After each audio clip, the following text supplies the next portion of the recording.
Lautaro Martinez আর্জেন্টিনার জন্য Copa আমেরিকায় এসেছিলেন আশীর্বাদ হয়ে। কলম্বিয়াকে হতাশায় ডুবিয়ে আলবিসেলেস্তের ১৬তম শিরোপা জয়ের অন্যতম কারিগর এই মার্তিনেজ।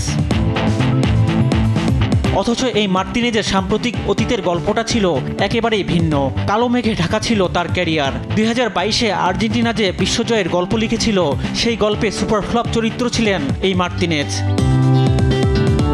পুরো বিশ্বকাপে মার্তিনেজ ৬ ম্যাচে ২৪২ মিনিট খেলে গোল পাননি, এমনকি ছিল না অ্যাসিস্টও। পরিস্থিতি এতটাই বাজে ছিল যে প্রথম ম্যাচের পর স্কালোনি তাকে আর কোনো ম্যাচেই পুরো ৯০ মিনিট খেলাননি। সেই মার্তিনেজই কোপা আমেরিকায় এসে দুঃখ ঘোচালেন।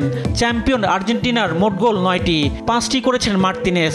২২১ মিনিটেই ৫ গোল। প্রথম ম্যাচে কানাডার বিপক্ষে ১ গোলের পর চিলির বিপক্ষে শেষ মুহূর্তে গোল করে দলকে জেতান। পেরুর বিপক্ষে করেন জোড়া গোল।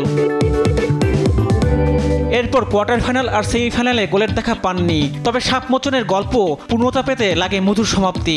সেই কাজটাই করেছেন এই আর্জেন্টাইন ফরওয়ার্ড। ফাইনালে বদলি হিসেবে মাঠে নেমে একমাত্র গোল দিয়ে পান পূর্ণতা, যে পূর্ণতা কোপার গোল্ডেন বুট দিয়েছে।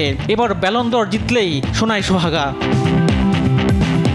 রিফাত আঞ্জুম, দেশ টিভি, স্পোর্টস ডেস্ক।